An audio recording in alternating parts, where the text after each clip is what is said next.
Yeah, see what I mean? I could actually do an intro now. I'm getting better. Yeah. You had some trouble there in the beginning, dude. Oh, dude, it was a fucking rough takeoff. But anyway, today we are joined by a new guest of ours, our new friend Raphael from the Crypto Vigilante. What's up, guys? Can you hear me good? Yeah, Hell you yeah. sound good. Hell yeah. Awesome. But Great. But before we dive into the world of crypto and everything with your publication and everything like that, we do have a little bit of a tradition here on this show. I don't know if you're drinking something that would fit this tradition, but I have a feeling you are. So we're going to go around the table and tell everyone what we're drinking. As for me, I am... going for a traditional rum and coke. Nice. Nice. What do you got? You doing anything, Rob? I'm drinking tap water disguised as smart water. I have a stand-up open mic later tonight, and I've been treating my body like shit. You can put 2 on the board for me. I'll take 2 later, but take my word for it. This week has not been a good week for my body. The alcohol has been consumed this week. I promise you. Open Right mics on, will right do on. I'm drinking a little wine, a little Moscato. Aha. All Cheers, right. guys. Cheers, yeah. Fucking Let's do cheers. Thank God. Finally another guest who drinks wine on here. Yeah. I'm I'm looking for some great crypto advice or terrible crypto advice. So my buddy and I got really into crypto. My old roommate, Demetrios, shout out to you, and Harrison. We all were into crypto for a while. We were making all right money because it was going up. It was like last summer time, right before the big dip. And we walked into a cigar shop, and this older guy was asking us what you should invest in. And we were like, it's not financial advice, but this, and this. Not 2 or 3 weeks later, everything just went down. So I really hope that guy in Orlando did not take our advice on that one. Maybe he did, maybe he played it well. But that's why you're here, right? You could help us make some more money, right? Well, it depends on, what time preference that guy has, right? Because if he's in it for like 10 years, 5 years, he's going to do all right. Now, of course, everything we say here is not financial advice. So just have to be clear with that, guys. Yeah, that's right. Statists are watching. Be careful. Yeah. I mean, you don't want to listen to us anyway, because like I'm kind of retarded. I promise you don't want to listen to us. But yeah, I'm new to your stuff. I just peeped it a little bit today, but thank you again for coming on the show. Mitch, I'll let you take it over. Yeah, so just to kind of start things off then, what's the history of the Crypto Vigilante, and why don't you give us a little bit of background on that?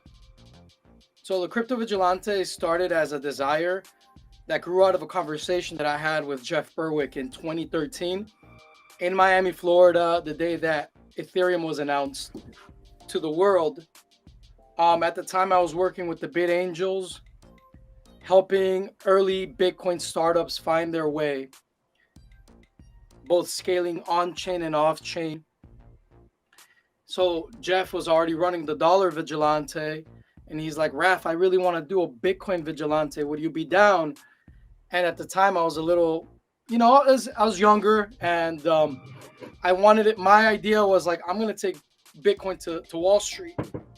And so I was working on a venture capital fund at the time, under the tutelage of Matthew Mellon, rest in peace, and another group of guys. Also working with the Bit Angels, helping early Bitcoin startup source capital, or just source not just financial capital, but also intellectual capital and social capital. So Jeff and I really jived from the start. And so the whenever I found something that was like extremely revolutionary, that needed more than just money, I would pick up the phone and call Jeff Berwick. Hey, Jeff, I just got this on my table. These guys are awesome. They're doing this, that, and the other. Check out this pitch deck. Jeff will look at the pitch deck and give me feedback. So Jeff, being an anarcho-capitalist along the lines of Doug Casey, to me, already had in his mind, alongside Ed Bugo's the kind of like the rubric or the game plan as to what it is like to be free in the world and in a free market. What I discovered in Wall Street, working alongside Matthew Mellon and those guys, was that those guys were not ready for crypto. They were not ready for Bitcoin. To this day, these bankster minds are not ready for crypto. Look at what just happened with FTX, right? So that's pretty much what happened, right? What happened with FTX? I don't know. I'm not familiar. Oh, FTX is nothing more than the story of bankers coming into crypto, not using crypto at all, pretending as if they are, deceiving people into thinking that they are part of the ecosystem when they're not. Was it a pump and dump? It was an exchange. It's worse than FTX that. exchange. Yeah. Okay. It's worse than that. It's bankers, and it's the Wall Streetization of crypto. It's bankers coming into crypto and bringing in their antics with them, of just manipulating markets and stealing money, really. So that's really what they came in to do, and FTX is just the latest example of this. But those guys, I don't consider them part of the Bitcoin ecosystem. If you trust these people, I think you're dumb. You should never leave your crypto in any exchange, especially a KYC AML exchange. Maybe you guys have heard of Not Your Keys, Not Your Crypto. Never leave your crypto in an exchange, because bankers do what bankers do best, which is live off government favoritism to get away with theft. And that's what happened here. And you see this parading around. He was just interviewed today, literally smirking and laughing as people are getting their life savings stolen from him, knowing that he's going to get scot-free, get away with this crap because he's in with the muck. He's in with the slime of DC. He's one of the top political contributors to the Democratic Party and probably even the Republican Party. He's as lizard as they come. And so crypto was not created for that. Crypto is much different than that. With crypto, we build outside systems of control and manipulation. So these exchanges that pose like FTX, they're not really, you can't call them part of the true crypto ecosystem, because they're not. They're bankers coming in using digital assets as new investment vehicles. That's all they're doing. But they're not really involved in these networks. The future of crypto is going to be one that is built on chain, but we can talk about that later. So I faced this in like. So wait, can I stop you real quick? When you've said on chain and off chain a couple times, I'm assuming you mean the blockchain. Yeah, we'll talk about that later. We'll get into that. I just kind of, I'll do a callback later. You're a comedian, you know what a callback is. So I'll do a callback later. Yeah. Oh, you have no idea. Okay. So I went off to do this Wall Street thing, and I realized I was hitting walls because these people they're not on the same wavelength as us. And when I was done with that adventure, I promised myself to only work with libertarians for the rest of my life. If we're given the gift of something so precious as cryptocurrency, you need to make sure you're spending that energy and time with people that understand this. So definitely Jeff Berwick and Ed Bugos were that ideal partnership for me, right? Right away from the jump, it was a no-brainer that this was going to work, and we started this partnership, and it grew into the Crypto Vigilante. By then, the Bitcoin Civil War had already broken out. So the idea of creating a Bitcoin Vigilante, which was what Jeff wanted to call it, kind of, the name, we switched it to Crypto Vigilante because by then there's just so much commotion within Bitcoin itself that we just went with Crypto Vigilante. And it's the anarcho-capitalist newsletter where I brought in some giants, guys that in early Bitcoin and Monero history were known by different names that I don't want to dox and I won't dox. Like very famous people came in to be part of the Crypto Vigilante, starting off with my right-hand man, Mr. X, who came in as a partner to the Crypto Vigilante venture alongside Ed Bugos and Jeff Berwick and myself. So it's been a journey. It's been amazing, and we fostered a beautiful community of research and dialogue where we don't waste time with crypto bullshit. We get to the point, and we, you know, there's a pretty good awareness of we have a good guide, right? And that guide is Austrian economics and praxeology. So when we look at the world through that lens, cryptocurrency makes sense to us, and something like FTX obviously doesn't make sense. I love that you recognize. Were you a libertarian before you got into crypto, or did you kind of find libertarianism through crypto? No, I was a libertarian before crypto. I actually So you just heard about crypto and you're like, yeah, that makes sense. Yeah, it was during the Ron Paul 2012 campaign. I got into crypto in 2011. We're working in the Ron Paul campaign, and obviously, if you're surrounded by libertarians, it's crazy. Everyone of the Ron Paul revolution is doing beautiful things in crypto. If not billionaires right now, they're doing amazing things in the ecosystem, and that's all of them. Dude, don't dox me. I'm not gonna tell you, man. It looked like you worked on a Ron Paul campaign in 2012. I'm just saying. Well, I didn't work. No. I was working on it, but I really worked on a political super PAC at the time called the Liberty for All Super PAC. And the Liberty for All Super PAC was a super PAC that supported Dr. Ron Paul, Thomas Massie, Carrie Benton-Volio, Justin Amash, like a lot of cool libertarians throughout, up and down. We were the carpetbaggers, you know, coming into different towns, different cities, and just putting libertarian money into the system to get liberty-minded people elected. Very proud of what we did there. It was awesome, dude. Yeah, it sounds like great work, man. Dude, it was awesome, man. I got to meet Thomas Massie when he was running. When he won his election for the first time, so he had his campaign. And then we had our own office within the same district, and it was like 2 campaigns for him at the same time. It was pretty exciting time. But it was during all of that commotion that we saw how dirty politics really was, that we said, you know what? The politics is so dirty, we even had to hire a security guard to take care of our garbage. That's how dirty politics is. So yeah, I discovered Bitcoin. And since then, I was studying Austrian economics actually with the Mises Circle, it was called, in Austin, Texas. And a lot of amazing Bitcoiners came out of there. I'm talking about Cody Wilson, the Emperor of Bitcoin himself, Daniel Krawitz, the AnyPay guys. Now my boys in Palco in a Bitcoin mining venture. That's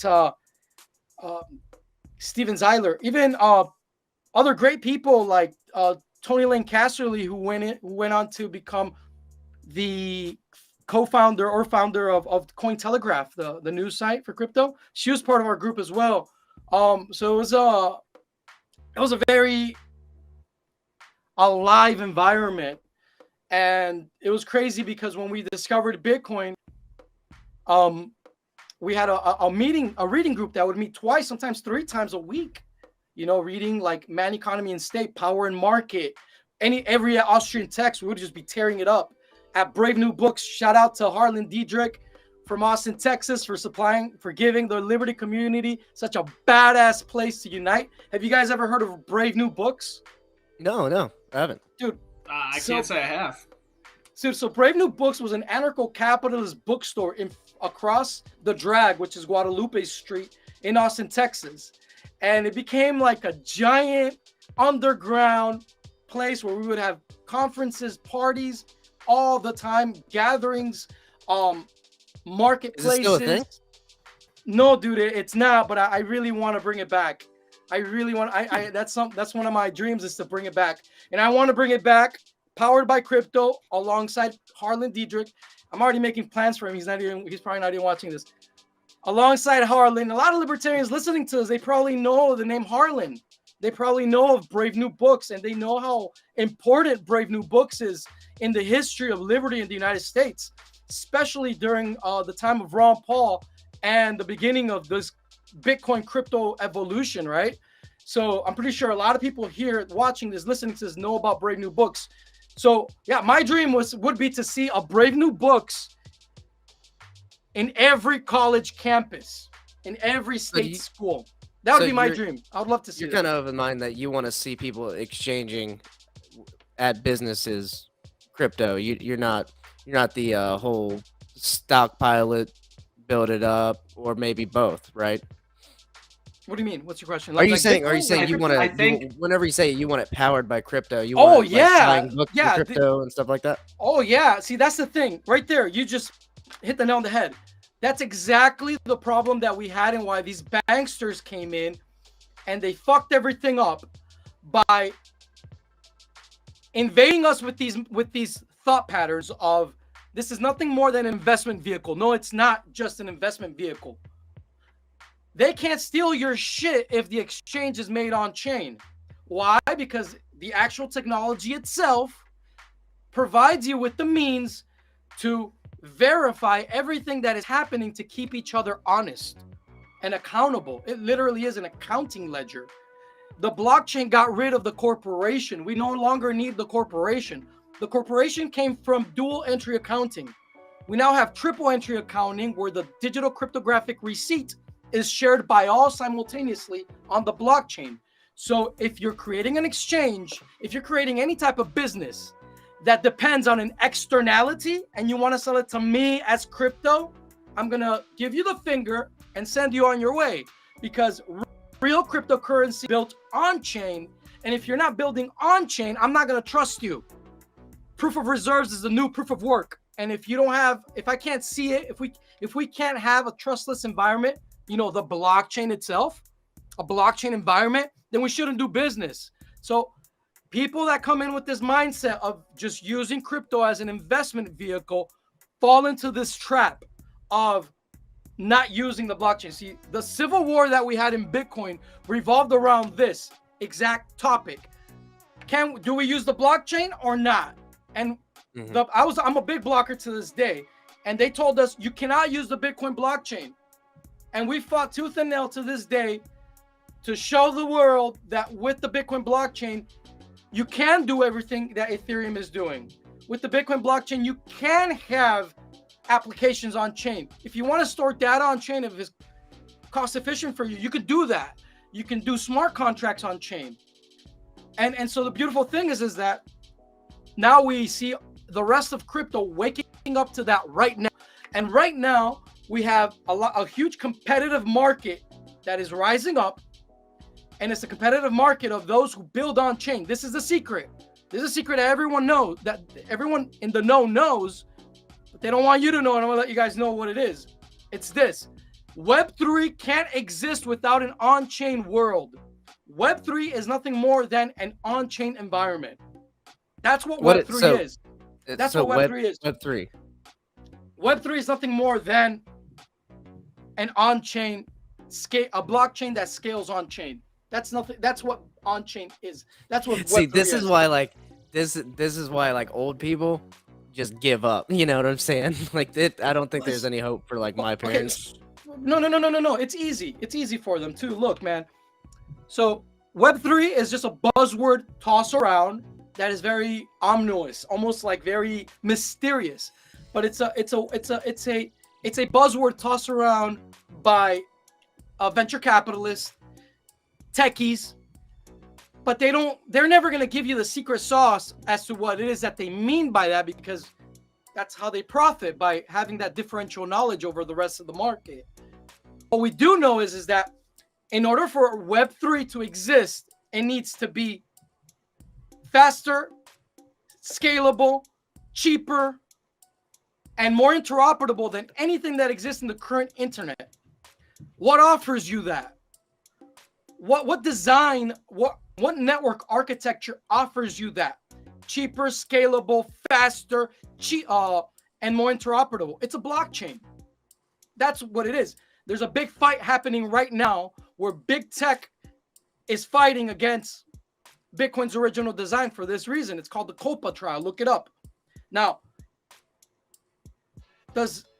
we can get into a lot of things. You guys have any questions? Because I will say it seems like you touched on something. It's there's a lot to unpack. Many just questions. Everything. You said the COPA trials?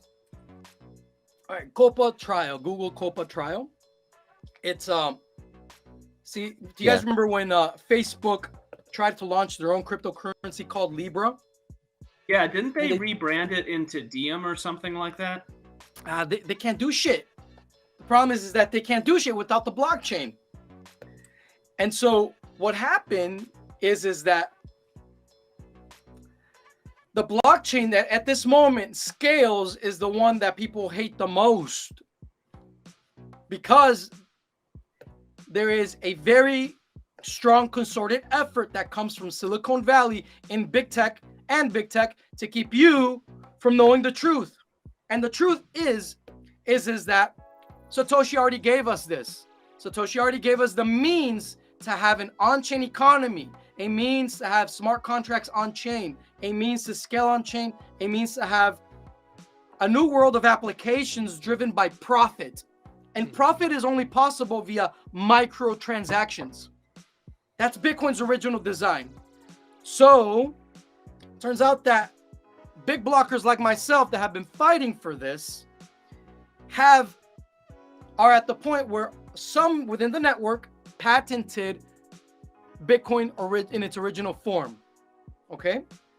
And big tech all of a sudden is pretending as if they care for freedom of information and, the guys you would least expect, as if they care for open source technology, the guys that literally are the monopolies when it comes to data, right? To big data. All of a sudden, they're posing as if they care for freedom, and that's Mark Zuckerberg and Jack Dorsey. And they're going after Bitcoiners in the BSV network because those are the guys that patented this technology. And they're going after that network, which is also, curiously enough, the most hated network in all of crypto. And what's happening? That they're attacking that one network. They're not attacking privacy coins. They're not attacking Monero. They're not attacking Pirate Chain. They're not attacking Darrow. They're attacking the guys like myself that are vouching for Bitcoin in its original design. Excuse me. You think that's because the way the Bitcoin goes, the way the rest of the market kind of goes? No, they're not going after BTC Bitcoin. They're going after, BTC Bitcoin is a protocol that changes over time, right? They've took things away from Satoshi's original code, the opcodes, like the ability to, I'll give you an example. A lot of people just think that it is just the ability to have a larger block size. No. It's also the ability to have an infinite amount of script within each block, meaning that you can compute anything on chain. People that came in who are on the other side of the argument when we had the Bitcoin civil war told guys like me that you couldn't use that code to its fullness. And we were like, what do you mean you can't use that code to its fullness? And they just said you just can't, because that would be spamming the blockchain. And me, from an Austrian perspective, I'm like, who are you to tell me as a productive capitalist how much my business should produce? If I'm a miner and I want to produce, like a car manufacturer that wants to produce 1 million vehicles because I have the customers for it a year and the means to do it, who's the government to come in and tell me that I can only produce 20,000 vehicles a year? That's ridiculous. So you're not in favor of original Bitcoin. You're in favor of... No, I'm original of the Bitcoin in its original design, the original protocol that includes the ability to do smart contracts on chain, store data on chain, to compute. So all these new cryptos coming out, like saying we're optimizing our blockchain to do all these smart contracts. You're saying Bitcoin already had that built in. In spite of it being the first, it's still the best. And what's important here to understand is that that's exactly, this is a very, people say, well, why do you talk about this so much? I'm like, dude, this is the most important topic in all of crypto. It's so important, again, that big tech is going up against the guys like me that are vouching for this. They don't want you to know this. People don't want you to know this. That Bitcoin in its original form is that powerful. So if you want to understand the origin story of all cryptocurrencies, we start with Bitcoin in its original design. And the question that cuts through the bullshit right away is, was Satoshi right? Was Bitcoin in its original design enough to fulfill everything? What's your answer? It's rhetorical. What I'm asking for the listener, for you guys, what's your answer? Okay, because from that starting point is where we had the Bitcoin Civil War and the creation of all these altcoins and shitcoins, right? Mhm. Because the Bitcoin Civil War started with people saying, we know better than Satoshi. Satoshi had it wrong in this way, that way, this other way. We can improve Bitcoin. That's BTC and Bitcoin Cash. And then there's guys like me that said, I'm in the camp that is most hated, which says, no. Satoshi had it right. Don't just read the white paper. The white paper is a constitution of 9 pages. Look at the code. Why did it give us these opcodes? So if I could just ask real quickly, because we're going to Sure. be having someone on who comes from more of the Bitcoin Cash camp as well. I just want to know what is going to be like, what's kind of the philosophical divide in regards to the technology between the two? Because I know that they like to play that card too by saying that they're the ones kind of following more in the vision. it's as simple. Bitcoin Cash emphasizes and only focuses on the coin aspect of Bitcoin. BTC does that as well in its own way. Coin aspect of Bitcoin. BSV is the only camp of the Bitcoin family that says, yes, the coin aspect of Bitcoin is very important, but you should also embrace the bit aspect of Bitcoin. Bitcoin Cash is starting to embrace it, but by now BSV is so far ahead in development because we have this understanding from the beginning, from the jump. We always understood, we always wanted to embrace Bitcoin's, the totality of Bitcoin, its computational power. That's the key. They didn't. They're looking over their shoulder, watching what we're doing, and they're trying to mirror it, but it's over there. They still make the arguments of, oh, well, if you put that on the blockchain, that's spamming the blockchain. They still have those arguments. So yeah, that's why we're different. We're different because of that. So yeah, I'd love to talk to this person. I don't know Was it partly also just the safety of like the protection of the volatility of the market as well? Wasn't that like a line of What do you thinking mean? for the Bitcoin Cash? For the Bitcoin Cash camp, isn't that kind of mean? why they went that way? When you say volatility, you mean kind of Yeah, like what do you trying mean? to keep it more stable, or? Yes. Yeah, I don't understand how your question ties in with the notion of volatility. Like, what exactly does your question refer to affecting volatility? So, I guess what I'm trying to say is, wasn't one of the lines of thinking, not the technology line of thinking, but another line of thinking was for the Bitcoin Cash camp, wasn't it? Bitcoin in its original form is too volatile with the prices going up and down. So aren't we're going to make this Bitcoin Cash and it's going to be less volatile? Okay, so let me explain. I think I understand what you're saying, and it revolves back to everything that I was saying about building on chain versus off chain. Mhm. So the very important thing to understand is that Satoshi gave us a symphony of aligned incentives. All of the incentives of all of the actors within the network are oriented towards cooperating with each other.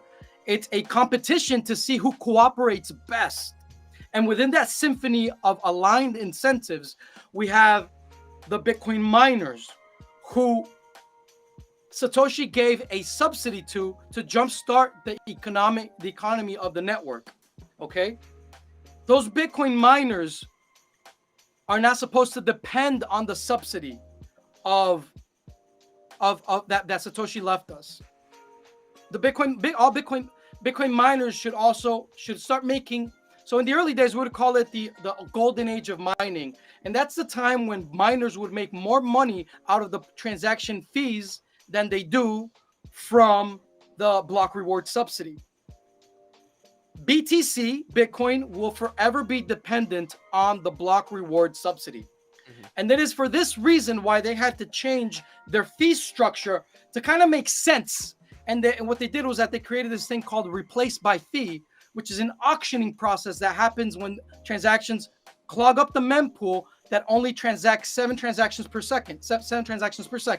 So that's how BTC was able to fair within this lack of fee structure that they stripped out of miners. So miners in BTC were robbed out of the ability to nourish themselves financially from transaction fees.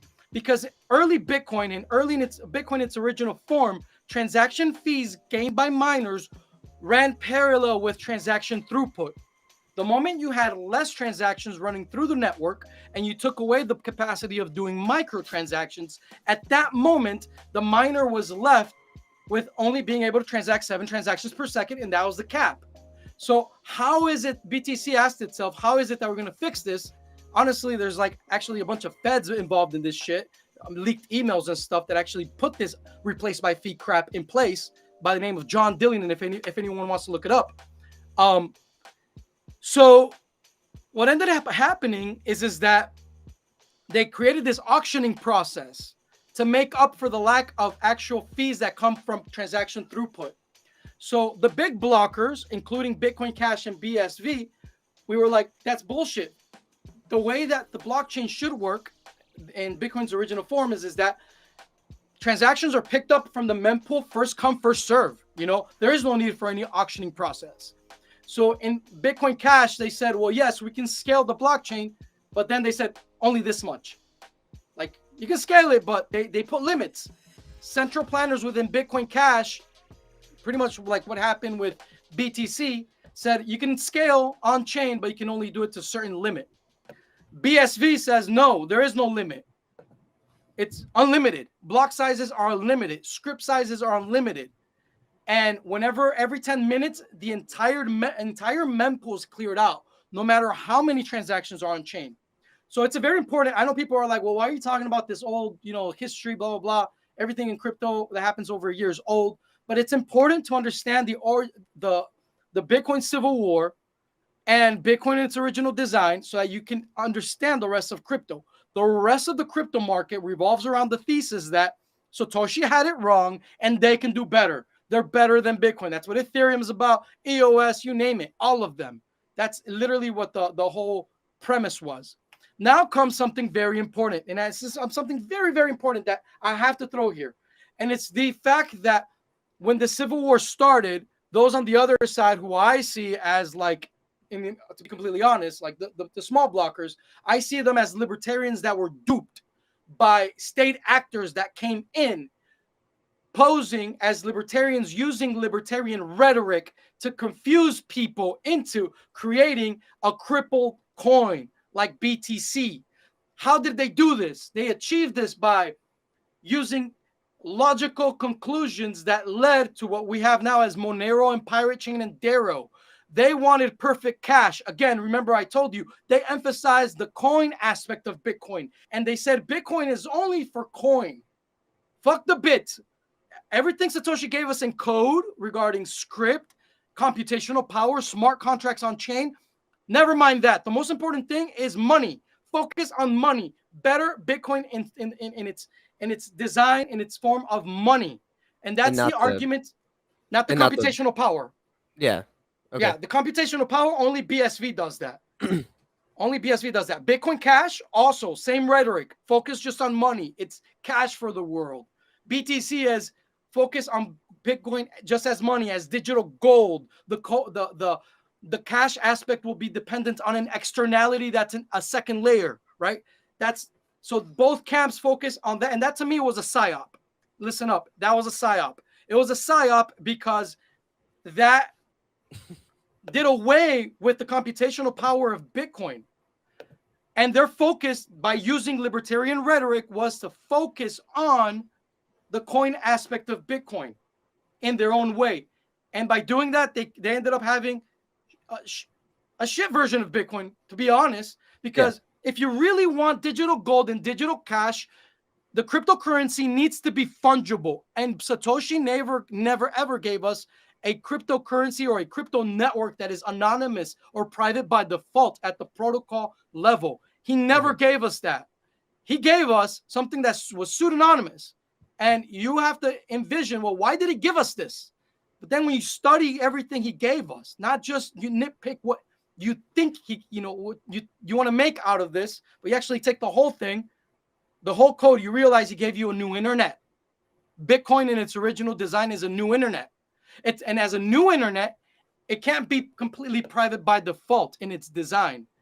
It has to have a pseudonymous design where you could build on top with zero knowledge proofs, as we see Xiaowei Lu with Scrypt doing. If you guys want to go to Crypto Vigilante, I have 2 interviews and a debate between him and the Pirate Chain guys. Like, this is real big shit that's happening right now in crypto.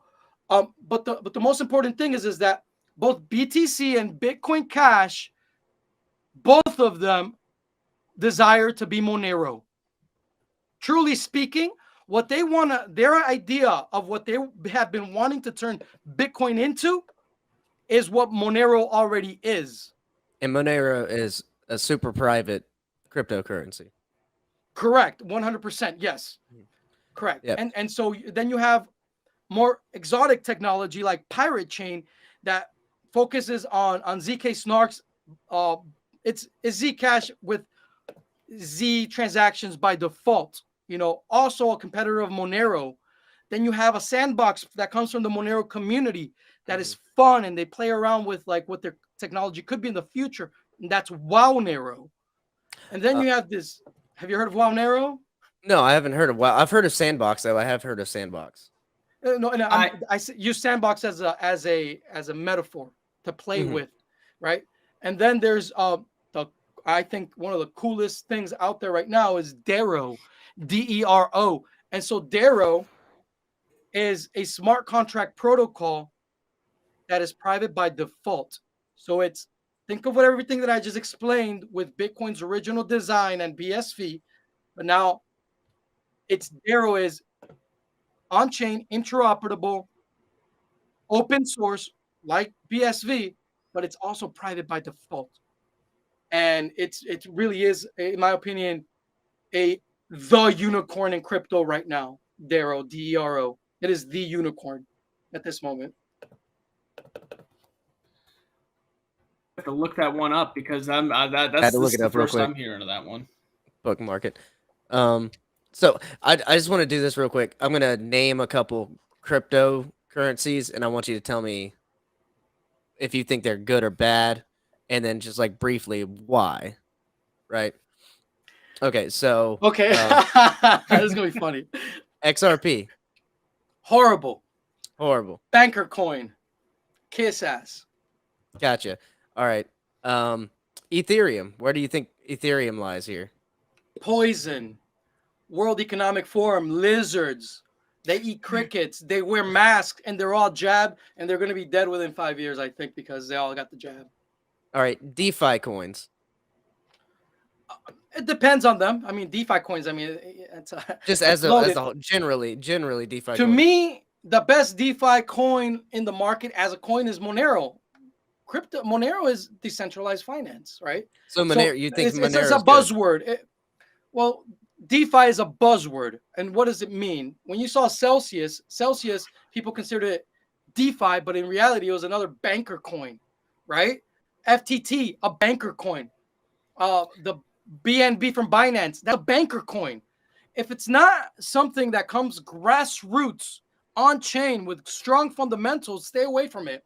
If the endeavor is not built on chain, run. These technologies should practice what they preach, right? So if you're going to work in crypto, build on chain, build open source. Is that the first thing you look at? Is it on chain? Is it off chain? Oh yeah, I think that's it's on that note, I got one to throw out there that I'm a little bit biased towards. Dash. Shit. Dash is digital trash. Shitcoin, Mitch. Fuck you, dude. You know why, right? You know why it's digital trash? Because they lied. It's a ghost net, dude. It's a ghost chain. Trash. It's a ghost chain. They lied. They lied. Hopefully, I contributed to killing it. But yeah, they lied to our libertarian community, saying that they were more private than Monero for many years. It was disgusting how much they kept lying, and then all of a sudden they had their own marketing department, and they just did an about face, and all of a sudden started to agree with us. Really, dude? Now, dude, Dash is slimy. I don't like it. I don't like things special. Look, if you're gonna be a statist or if you're gonna be a lizard, I appreciate if you're a lizard. if you upfront tell me what you're doing, right? So, for example, people within BSV get a lot of shit because they're objectivist and they use government law and they use patents. Because as you well know, the objectivists in their philosophy and worldview, they are libertarians that they value intellectual property more than what us anarcho-capitalists value, which is physical private property. At least they are honest in that they use government law as libertarians, as capitalists, and they use intellectual property, but they're not being sneaky about it. What pisses me off are networks that pretend to be cypherpunk, pretend to be anarcho-capitalists, crypto-anarchists, and they're sneaky, like Ethereum, like honestly, BTC. Like, what the fuck are you doing in El Salvador? You just put everyone in a fucking grid of mass surveillance under a fintech company run from some bank by some bankers that is an externality to the Bitcoin BTC blockchain.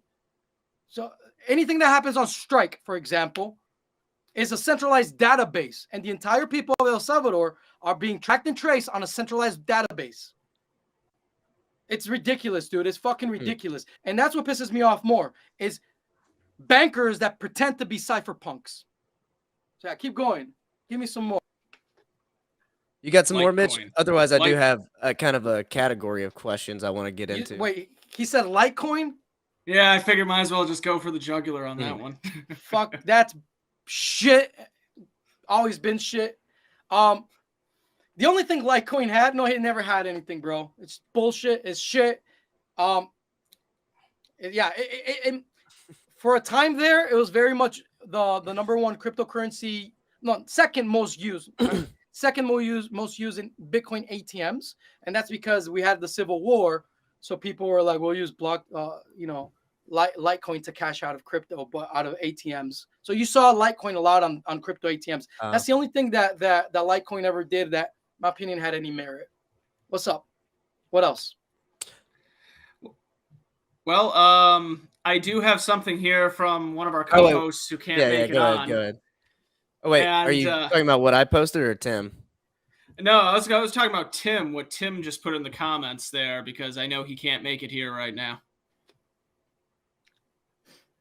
Anyway, Tim wants to know what you think of some of these gold-backed coins that are out there, like PaxG and stuff like that. My guys at the Dollar Vigilante, actually, Ed Bugos and his team of researchers are going to actually put out a whole report on all this pretty soon. So if you really want to know my opinion, look, when you talk about gold-backed cryptocurrencies, I, as a crypto guy, what I do is that as a crypto analyst, I look at the technology, but then I need a gold specialist like Ed Bugos, like my business partner, Ed Bugos, to come in and look at the gold aspect of things. Like, how's that business running? Where are the mines coming from? Under what jurisdictions, right? Very important. If it's a gold-backed crypto or a silver-backed crypto, where is it being stored? How does the escrow work? I mean, there's so many questions to be asked that comes down to now a gold bug perspective. And Ed Bugos, in my opinion, is the number one gold bug in the world. So if you really want to know the answer to this question, become a Dollar Vigilante, Crypto Vigilante subscriber. Ed Bugos is about to drop that too. He put out a video today that subscribers got. Good plug. If you can you send it? Do you have a little plug? Do you have his tag or anything like that? You can I have the Crypto Vigilante Twitter stuff all set up here. Right on. Yeah, we'll cryptovigilante.io and dollarvigilante.com. Thank you.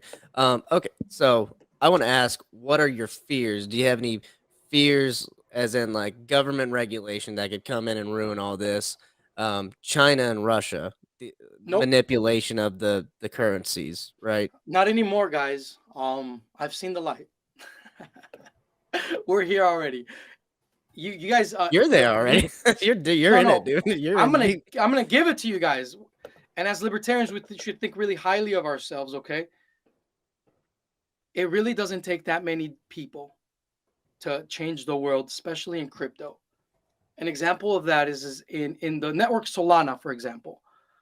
Like, all of a sudden, this Solana network was evaluated around $10 billion overnight.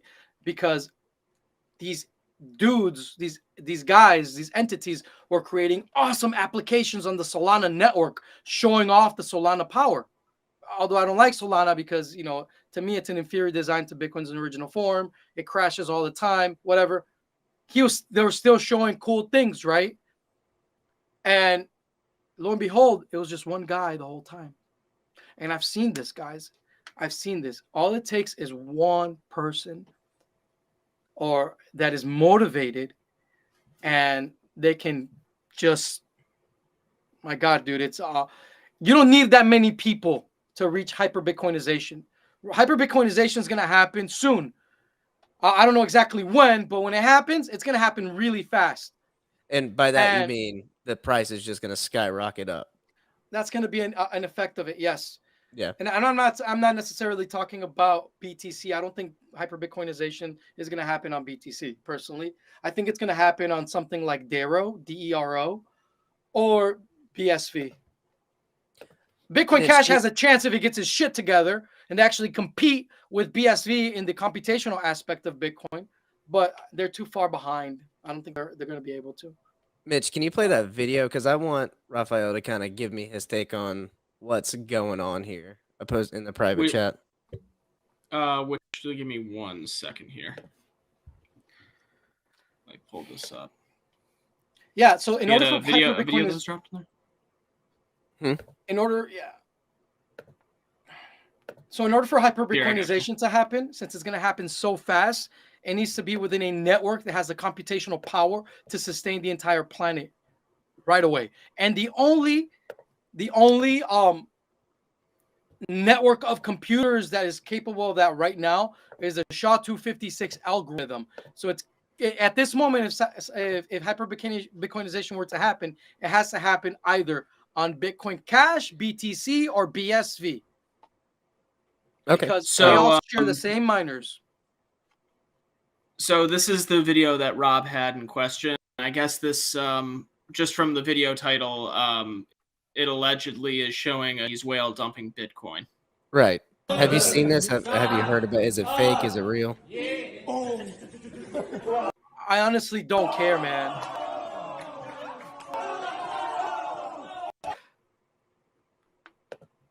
Let them dump. Let them do whatever they want. That's what the market does. And if you see value in that network, you're gonna buy the coin and buy the dip. You know, that's so basically you're saying like Chinese people take dumps wherever they want, right? Dude, do whatever you want. That's what a free market is, you know? Do whatever you want. Like manipulate away, right? Like literally. Because and we find out what the real price is, right? Who's holding. If I could real quickly, just to comment on that, give my own little 2 cents. China was really close to having the majority of the hash rate in their country, and they kind of pissed all that away, if I'm not mistaken. Communists are stupid. What can I say? That's why they're communists. That's basically it. You know, so let them. I love this. So I love it. By all means, I do not want communists involved in these networks. Mm-hmm. See, these networks are created. This hyper capitalism was created to cause that effect, to create more freedom in the world, and jurisdictions that are more susceptible to accepting freedom seekers and profit seekers within these freedom networks, they're going to profit.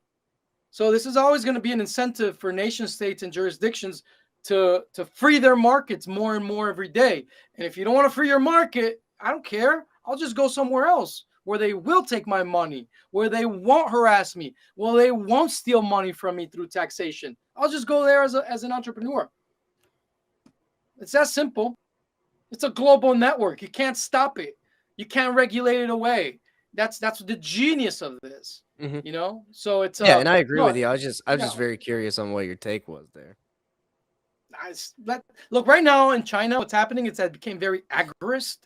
So there's a bunch of Chinese miners. A Chinese miner right now is running around like Beijing, hiding with backpacks, making sure no CCTV cameras are looking. They're connecting to the internet via Tor on their laptops right away, plugging into a government power grid and mining Bitcoin in their little laptop. And it's all clandestine now. The backpack miners in China are the thing now, and that's beautiful. That is and beautiful. that's what's happening all over the world. So yeah, man. I'm geeking out. Shit, man. I mean, No, I love this. Is why we had you on, dude. I love dude, this too. there's so much happening in crypto. We're at the early stages of crypto because right now people are finally discovering what I'm talking to you guys, the computational power of all of this. And after what happened with FTX, all of these stupid lizards, traditional finance, that was their unicorn, right? FTX was the MIT grads, Sequoia Capital, best friends with the fucking lizards, demon rats, So it was a perfect Silicon Valley unicorn for them. It was the best thing that could ever happen. And look at what just happened. You see what I mean? It's because they were now really using crypto. And they're scratching their heads. But us in crypto, the guys that know, people that know in crypto, like at the Dollar Vigilante, at the Crypto Vigilante, we know that the future is on chain. And in the future, exchanges are going to be on chain. And this shit will never happen again because we only trust those things that are built on chain. And people are going to, I'm telling you things that the vast majority of the crypto space has not realized. If you build any crypto product off chain that depends on any externality, you will be shunned because it's not really a crypto product. It's just a fintech product. It's nothing more than another financial institution. You don't need that anymore. So Binance, all of these exchanges, if they're smart, which I think they're announcing, they're going to build on chain so that we can keep an eye on them to make sure that we can verify their reserves. So yeah, that's the future, guys. Build on chain. Right on. And just a little rule of thumb on the topic of FTX. If a crypto exchange is sponsoring a basketball stadium, chances are they're full of shit. Yeah, if they're donating money to politicians, they're probably full of shit too. Yeah.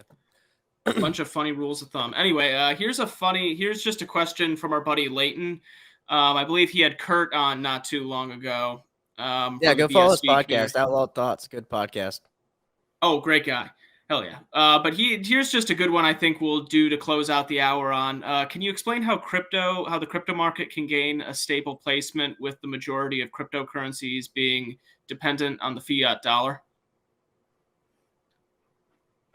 Are you asking me for like a market equilibrium? How do we reach that? How do we reach like a lack of, how do we cease to have volatility? Is that pretty much what he's asking? He's also including not just the U.S. currency, but he's saying the Chinese currency, every currency. If you're gonna have to buy into crypto with fiat currency. So my friend Jack Liu, I just interviewed him a couple days ago on the Crypto Vigilante. He talked about he's using this notion of positive contagion, just like people, during a bank run, they run and they go to the bank and they withdraw their funds, like just happened with FTX after someone just tweeted at them asking, hey, do you actually have this money in reserves? In that same way, we're going to have a positive contagion towards hyper Bitcoinization. And so when that happens, we will move to an on-chain world in a very limited amount of time. My buddy Jack Liu says it's 24 hours, but he's using that as a hook, a mental hook, so people have that imagery. But in reality, I agree with him. It's going to be pretty fast. It's going to be probably as fast as what we saw with FTX. Everyone's just going to, because once one cryptocurrency proves itself to be far superior from the rest, and if one cryptocurrency is capable of doing everything the others are capable of doing, one unit of account is always better than many units of account and many mediums of exchange. That's when hyper Bitcoinization kicks off. And when it kicks off, it's going to happen really fast. And then we will start seeing a sort of like, equilibrium in terms of like lack of volatility. But I don't think that's going to happen. I don't know if it's going to happen anytime soon. My buddy described that it's when in that middle part of the S curve, when we have an exponential rise, That's going to be extremely fast. We don't know what's going to happen, but it will happen. And yeah, I don't think it's going to happen. I think we're still going to be dependent on like government fiat till then. Mhm. So for anyone who's new trying to get into crypto, you're like, don't use exchanges. What is the best and I guess easiest way to avoid exchanges and get into Bitcoin? Well, all right. If you must use an exchange, use an exchange. If you can buy it from a friend, that's even better. These are P2P currencies, right? The thing is that you never want to leave your coin in an exchange. It's okay to use an exchange. Go in and get out. Going Make out. your trade. Yeah, don't ever leave your money there. Yeah, exchanges aren't exactly bank accounts. No, they're not even crypto wallet. They're just using a financial institution, a bank. All you're Cool. doing, get your money out. You got any last plugs? Cryptovigilante.io. Join the, in my opinion, the most badass team of researchers in crypto that look at the space from an Austrian libertarian perspective. Yeah. Thanks for coming on, man. I'm definitely gonna check it out some more. And you're very passionate about it, obviously, and you're very into it. So you sell it well. Thanks for coming on again. Appreciate it. Thank you guys for your time. Thank you for having me. Hell yeah. And as always, go follow me on Twitter at MitchConnorJLo, and go check out 1776 Swag, the new spin-off site of 1776 Swag. Nice. For me, go follow Decrim Nature Florida. We're working on decriminalizing plant medicines here in Florida, in counties and cities near you, trying to build up teams in different cities. So if that's something you're interested in, follow them. And then look out for some of my comedy coming soon. Building up content right now. Awesome. All right. We thank you all for coming out. We will see you next week.